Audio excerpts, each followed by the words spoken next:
नमस्कार, मैं श्रुति सिंह। स्वागत है आप सभी का इनसाइड झारखंड न्यूज के इस बुलेटिन में। चले जानते हैं आज की खबरों के बारे में। खबरों को शुरुआत करते राजधानी रांची से।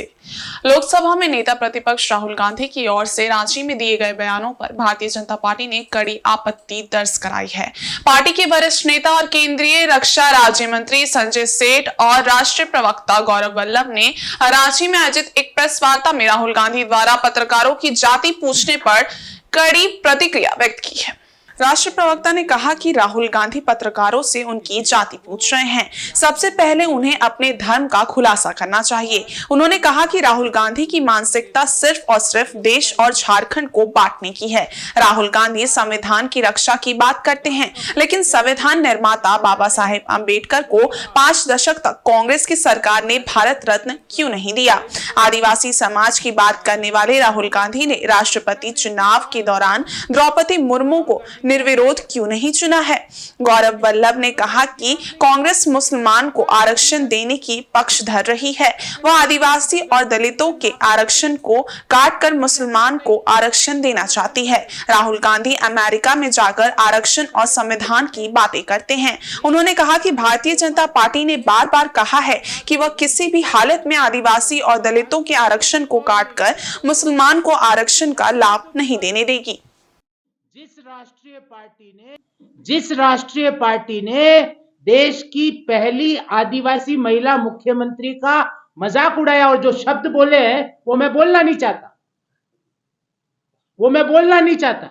राष्ट्रपति जी के लिए अपमानजनक शब्द बोले, और छोटे मोटे आदमी ने नहीं, जो कांग्रेस पार्टी के एलओपी थे, लीडर ऑफ कांग्रेस पार्टी इन लोकसभा, उन्होंने बोला कि ये राष्ट्रपति नहीं है, ये तो ये है। शर्म आनी चाहिए आपको। और उनको यहां पे अभी झारखंड में घुमा रही है कांग्रेस पार्टी। जिस कांग्रेस पार्टी ने एक ओबीसी मुख्यमंत्री नारायण स्वामी से राहुल गांधी जी ने अपने जूते के फीते बंधवाए, आज उनको बैकवर्ड कम्युनिटी याद आ रही है। आदिवासी समाज का आरक्षण लेके मुस्लिम समाज को देना चाहते हैं, दलितों का आरक्षण लेकर मुस्लिम समाज को देना चाहते हैं। क्यों भाई? क्यों ऐसा क्यों? इसलिए देश को, समाज को जातियों में ना बांटे, विकास की बात करें अगर कोई एजेंडा है तो। और अगर जातियों में बांटने का बहुत शौक चढ़ चुका है आपको, अगर बहुत शौक है तो आप कृपया करके अपनी स्वयं की जाति बताएं। कलयुग में भी ईमानदारी कायम है। इस बात की मिसाल उस वक्त दिखाई दी जब आदित्यपुर में सड़क पर मिले 3.5 लाख रुपए वार्ड पार्षद की तत्परता और राहगीरों की ईमानदारी से पुलिस को सौंप दिए गए। दरअसल सोमवार शाम तकरीबन 6:30 बजे आदित्यपुर थाना क्षेत्र अंतर्गत एस टाइप चौक के पास एक बाइक सवार के बैग से नगद 3.5 लाख रुपए बीच सड़क पर गिर पड़े। बाइक सवार को इसकी भनक तक नहीं लगी, वह तेज रफ्तार में आगे निकल गया। घटना के वक्त बाइक सवार के ठीक पीछे मौजूद 2 अन्य बाइक सवारों ने बैग से रुपए गिरते हुए देखा।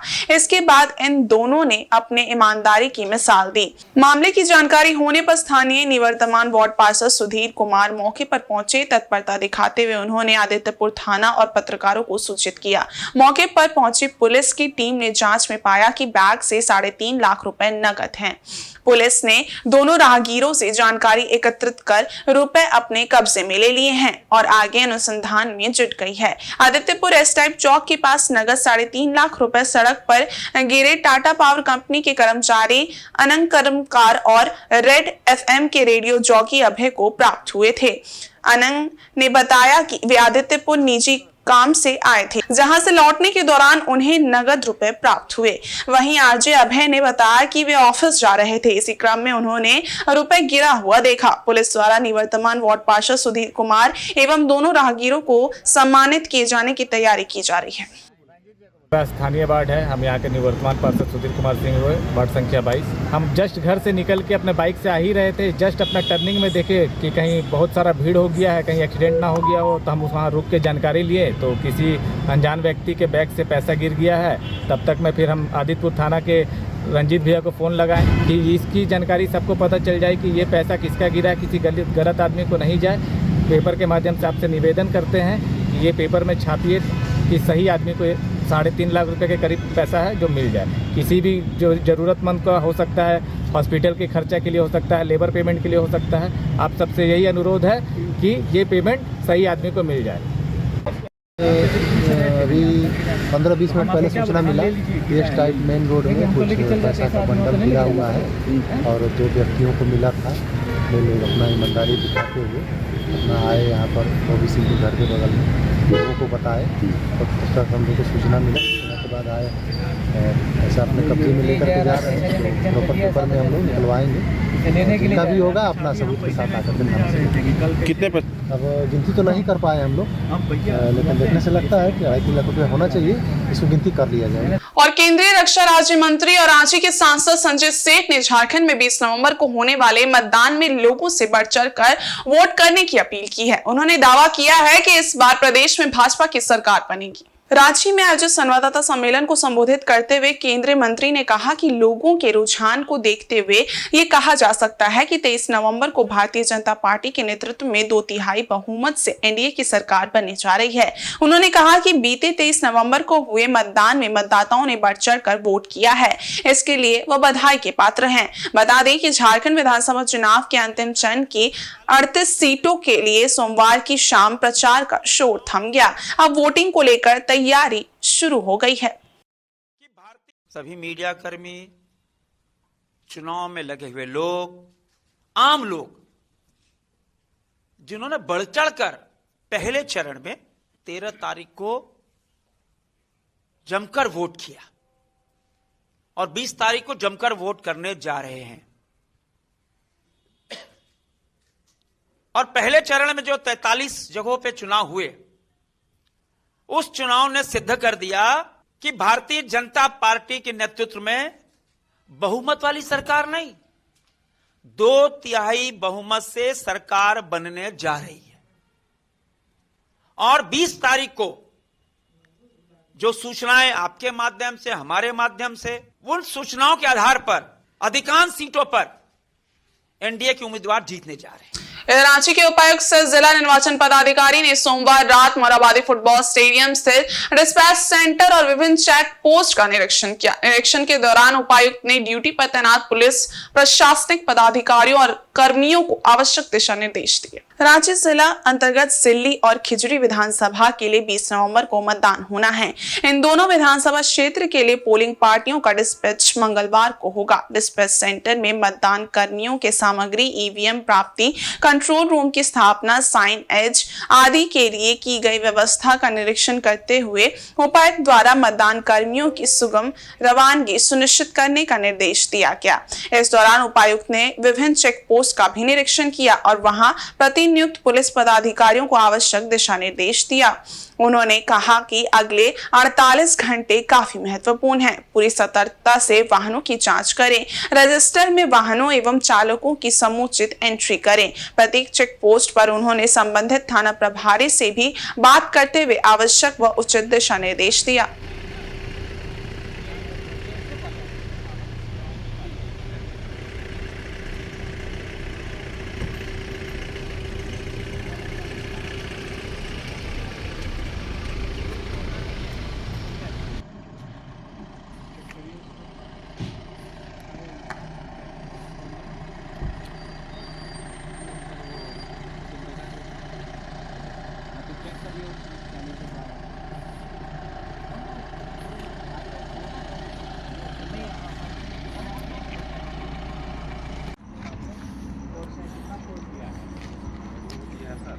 एएसआई कौन है? आप एएसआई 2 जवान है, ये वीडियोग्राफर है। तो तीनों पार्टी ही रहते हैं यहाँ पे। गाड़ी पास हो रहा है इधर से?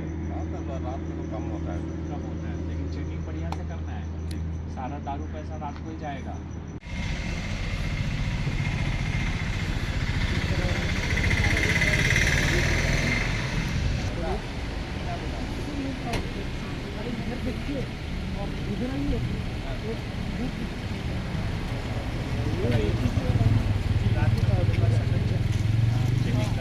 वहीं चक्रधरपुर की छंदा भट्टाचार्य ने एक बार फिर से अपनी बेहतरीन नृत्य कला कौशल के माध्यम से चक्रधरपुर सहित झारखंड और देश का नाम रोशन किया है।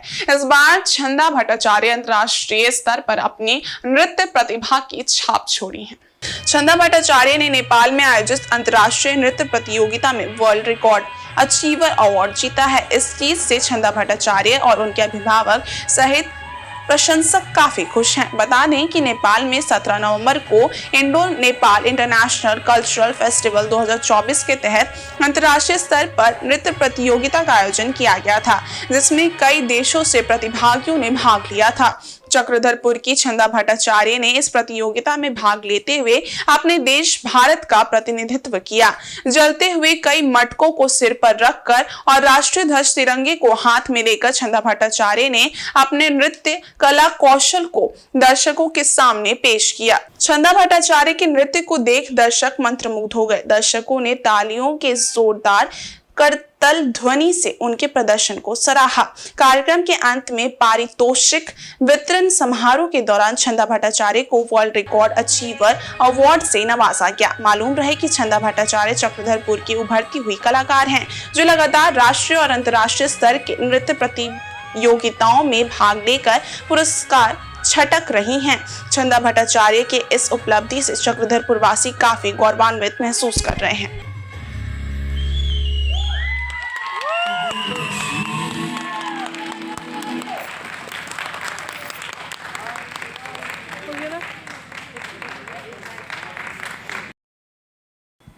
इधर जमशेदपुर की मोहरदा जलापूर्ति योजना की तीनों मोटर खराब हो जाने के कारण पिछले 4 दिनों से बिरसानगर समेत आसपास के क्षेत्र में पेय जलापूर्ति बाधित है। इस कारण स्थानीय लोगों को काफी परेशानियों का सामना करना पड़ रहा है। हालांकि जमशेदपुर अधिसूचित क्षेत्र समिति द्वारा टैंकरों की जलापूर्ति की जा रही है, जो ना काफी है। कहा जाए तो जल ही जीवन है और दिन की शुरुआत जल से ही होती है, लेकिन क्षेत्र के लोगों को पानी नहीं मिलने से नाराजगी देखी जा रही है। स्थानीय लोगों का कहना है कि एक साथ 3 मोटर कैसे खराब हो गए, ये समझ से परे है। दरअसल 20 दिन पहले एक मोटर खराब हुआ था, जिसकी मरम्मत नहीं कराई गई थी।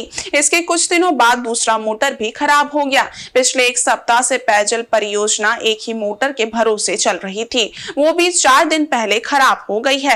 मोहरदा जलापूर्ति योजना के 3 पंप खराब हो जाने के कारण 30,000 से अधिक घरों में जलापूर्ति बाधित हो गई है। पानी की सप्लाई नहीं होने से बागुनहातू, मोहरदा, बिरसानगर के कई हिस्से, बाबू नगर एवं बारेडी की बस्तियों में रहने वाले लोग परेशान हैं। लोग पानी के लिए इधर उधर भटकने को मजबूर हैं। इस समस्या का समाधान करने के लिए एक और सरयू राय तो दूसरी ओर डॉक्टर अजय कुमार काफी प्रयास में लगे हुए हैं। खाना खाएंगे कैसे, बनाएंगे कैसे, बच्चे स्कूल कैसे जाएंगे? पानी के लिए इतना अत्याचार चल रहा है, मत पूछिए। 4 दिन से लोग मतलब त्राहिमाम कर रहे हैं। लोगों का फोन कीजिए, विभाग में फोन कीजिए, कोई सुनवाई नहीं। भेज रहे हैं, कर रहे हैं, हो रहा है। आधा घंटा 1 घंटा करते करते आज तीसरा दिन हो गया और चौथा दिन हो गया और आज तक कोई सुनवाई नहीं हुआ। अभी भी जाए लोग गए, बोले तो बोलने के बावजूद यही सुनने में आ रहा है कि हाँ आज कर देंगे, लेकिन नहीं लगता कि आज भी वो संभव हो पाएगा।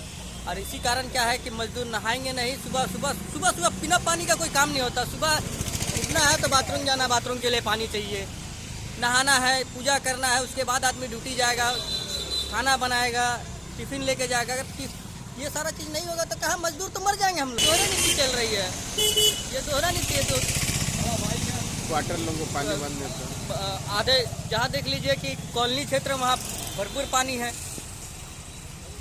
जहाँ कॉलोनी क्षेत्र वहाँ भरपूर पानी, बारीडी जाके देखिए पानी है, इधर पानी नहीं है। मोहरदा योजना जिसको पानी नहीं दे रहा है, बोल रहा है 3 मोटर जला हुआ है, उनको एक्स्ट्रा मोटर रखने का है ना। और हम लोग 1 किलोमीटर दूर से पानी ढो के ला रहे हैं। छोटा मोटा तो कंपनी है नहीं जिसको, ये तो हम बोल नहीं सकते क्या है, लेकिन पानी हमको 4 दिन से मिला नहीं है। हम 1 किलोमीटर दूर से पानी ढो के ला रहे हैं। कितना दिक्कत आ रहा है ड्यूटी जाने में, स्कूल जाने में? दिक्कत आ रहा है। बच्चा को 1 दिन पहले से हमको नहला कर रखना होगा। जिसका घर में टंकी नहीं लगा उसके लिए दिक्कत है। इसका उसका घर से पानी मांग के काम करना पड़ रहा है। तो ये जिसको को कहीं ना कहीं गलत, हाँ जिसको फॉल्ट है। खाली बिजली बिल लेने से थोड़ी होगा, सब व्यवस्था भी सुधारना होगा ना। पानी बिल टाइम से भेज देते? हाँ टाइम से पानी बिल आ जाता है, मगर 4 दिन से पानी नहीं है। नहीं, कुछ नहीं। खाली एक बार इन्फॉर्म कर दिया, तो सुबह में करके अनाउंसमेंट कर दिया, जो पानी खाली बताया था जो पानी 1 दिन नहीं रहेगा। अभी 4 दिन से पानी नहीं है। 4 दिन से तो पानी नहीं आ रहा है और आपका ये 2 दिन पहले अनाउंस किया कि पानी नहीं आएगा। 2-3 दिन से पहले पानी बंद था और अभी आके अनाउंस कर रहा है कि 3-4 दिन से पानी नहीं आएगा। कितना दिक्कत का सामना करना पड़ता है? बहुत पानी का तो बहुत दिक्कत है इधर। ऐसे अभी कुआँ चापाकल से ही काम चलाना पड़ रहा है और फिलहाल अभी ऐसे भी पानी देता भी है तो उतना कोई खास पीने के लिए नहीं पानी। कम से कम पानी 2 टाइम मिलना चाहिए, सुबह एक बार। और यहाँ तो पानी का कोई ठीक ठाक नहीं है। जब अभी तो कभी कभी दिन भर पानी दिए रहता है, जब तक पानी चालू कर देता है। कभी कभी पानी 2 दिन ऐसे ही बंद रहता है। मतलब मनमानी अपना ये लोग पानी देता है। जो लोग बीमार होगा जिसे घर में, उसको कितना दिक्कत है सामना करना? बस बहुत दिक्कत है यहाँ। अभी इधर कहीं इधर तालाब उलाब जाना पड़ता है, तालाब चाहे नल जो रोड में कहीं नल बढ़िया है तो वहाँ से पानी लाया जाता है। तो ड्यूटी करने का पहले आप लोग पानी की व्यवस्था करते हैं? हाँ, ड्यूटी का पहले सवेरे सवेरे पानी का व्यवस्था कर देने के बाद फिर हम लोग अपने ड्यूटी जाते हैं हम लोग। वहीं आदित्यपुर के वार्ड संख्या 19 पान दुकान आवासीय कॉलोनी के लोग बीते 4 माह से पानी की एक एक बूंद को तरस रहे हैं। दरअसल पाइपलाइन से जलापूर्ति नहीं होने से लोगों को दूर दराज से पानी लाना पड़ रहा है। बताया जाता है कि आदित्यपुर औद्योगिक क्षेत्र के पास शर्मा बस्ती रेलवे लाइन से होकर गुजरने वाली राइजिंग पाइपलाइन क्षतिग्रस्त हो गई है, जिससे रोजाना लाखों लीटर पानी बर्बाद हो रहा है। लेकिन जिंदल एजेंसी द्वारा रख रखाव और जलापूर्ति कार्य लिए जाने के बावजूद इस पर ध्यान नहीं दिया गया है, जिसका नतीजा है कि लोग बूंद बूंद को तरस रहे हैं। बार बार जिंदल एजेंसी से गुहार लगाने के बावजूद ध्यान नहीं दिया जा रहा है। सोमवार को आदित्यपुर एक कॉलोनी वासी ने एकत्रित होकर नगर निगम प्रशासक रवि प्रकाश से मुलाकात कर एक मांग पत्र सौंपा। कॉलोनी वासियों ने बताया कि जिंदल एजेंसी द्वारा वक्त बेवक्त जलापूर्ति की जाती है, जिससे अधिकांश लोगों को पानी नहीं मिलता। इन सभी समस्याओं को गंभीरता पूर्वक सुनने के बाद नगर प्रशासक रवि प्रकाश ने आश्वस्त किया है कि 24 नवंबर से क्षतिग्रस्त पाइपलाइन जिला पूर्ति का कार्य शुरू किया जाएगा, जिसे 3 दिनों में पूरा कर सामान्य रूप से जलापूर्ति होगी। और विधानसभा निर्वाचन 2024 के तहत द्वितीय चरण में रांची के सिल्ली एवं खिचड़ी विधानसभा निर्वाचन क्षेत्र का मतदान 20 नवंबर को निर्धारित है। इसके लिए मतदान दलों को 19 नवंबर को बिरसा मुंडा फुटबॉल स्टेडियम मोराबादी से रवाना किया जाएगा। सोमवार शाम के बाद द्वितीय चरण के विधानसभा निर्वाचन क्षेत्र सिल्ली एवं खिचड़ी में किसी भी प्रकार का राजनीतिक कार्यक्रम तथा प्रचार करना निषेध है। प्रचार प्रसार समाप्ति के उपरांत किसी भी प्रकार का राजनीतिक जुलूस, प्रोसेशन कार्यक्रम एवं अन्य प्रकार का कार्यक्रम आयोजित करने पर भी रोक लगी है। घर घर जाकर प्रचार प्रसार किया जा सकता है। रांची जिला अंतर्गत अब तक निर्वाचन से संबंधित किसी भी प्रकार की हिंसा आदि की सूचना प्राप्त नहीं है। इसकी जानकारी डीएसपी ने एक पत्रकार वार्ता में दी, जिसके मतदान दलों को दिनांक 19/11/2024 को बिरसा मुंडा फुटबॉल स्टेडियम मोराबादी से अपने अपने निर्धारित मतदान केंद्र हेतु रवाना किया जाएगा। आज दिनांक 18 नवंबर 2024 को अपराह्न 5 बजे के पश्चात द्वितीय चरण अंतर्गत विधानसभा निर्वाचन क्षेत्रों यथा 61 सिल्ली एवं 62 खिचड़ी में किसी भी प्रकार का राजनीतिक कार्यक्रम तथा प्रचार करना निषेध है। प्रचार प्रसार समाप्ति के उपरांत किसी भी प्रकार का राजनीतिक जुलूस, प्रोसेशन कार्यक्रम एवं अन्य प्रकार का कार्यक्रम आयोजित करना निषेध है। घर घर जाकर प्रचार प्रसार किया जा सकता है। रांची जिला अंतर्गत अब तक निर्वाचन से संबंधित किसी भी प्रकार की हिंसा आदि की सूचना प्राप्त नहीं है। रांची जिला में द्वितीय चरण अंतर्गत 61 सिल्ली एवं 62 खिचड़ी विधानसभा निर्वाचन क्षेत्रों में मतदान की तिथि निर्धारित 20 नवंबर 2024 को निर्धारित है, जो प्रातः 7 बजे से प्रारंभ होकर के संध्या 5 बजे तक चलेगा। वहीं 61 सिल्ली विधानसभा क्षेत्र में कुल 2 मतदान केंद्रों पर एवं 62 खिचड़ी विधानसभा क्षेत्र में कुल 2 मतदान केंद्रों पर प्रातः 7 बजे से 4 बजे तक मतदान कराया जाएगा। और चक्रधरपुर में इन दिनों ठग गिरोह सक्रिय है। इसका ताजा उदाहरण सोमवार को चक्रधरपुर शहर के इतवारी बाजार में देखने को मिला।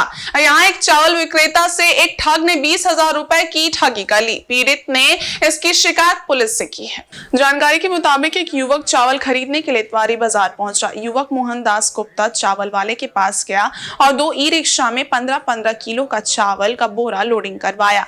इसके साथ ही ठीक चावल दुकान के सामने एक सब्जी विक्रेता से विभिन्न प्रकार की सब्जियां करीब 4500 रुपए का पैकिंग करवाया। इसके बाद ठग ने चावल को ई रिक्शा और सब्जी को दुकान में छोड़कर चावल दुकान के विक्रेता मोहनदास गुप्ता के पास गया और उनसे 20,000 रुपए का खुले पैसे की मांग की। इसके बाद चावल विक्रेता मोहन गुप्ता ने अपने महाजन से कहकर 20,000 रुपए का खुला नोट ठग को दे दिया। ठग पैसे लेकर रेलवे क्षेत्र के बरहाखोली की तरफ चला गया। काफी देर बाद जब वो वापस नहीं लौटा तो चावल विक्रेता मोहनदास गुप्ता ने ठग को फोन किया। ठग ने फोन उठाकर कहा कि वो चिकन दुकान पर है और चिकन कटवा कर थोड़ी देर में आ जाएगा। इसके कुछ ही देर बाद ठग का फोन स्विच ऑफ हो गया। इसके बाद पता चला कि चावल विक्रेता मोहन गुप्ता ठगी का शिकार हो चुके हैं। सब्जी उब्जी भी लिया 5,000 का। हाँ। और फिर खुचरा चेंज रुपया का बात आया, तो चेंज रुपया तो मेरे पास था नहीं। बोला नहीं, हमको थोड़ा लेबर पेमेंट करना है। तो वही कोटका में क्या जगह का नाम बताया, महतो बस्ती, उधर की पाइपलाइन का काम चल रहा है।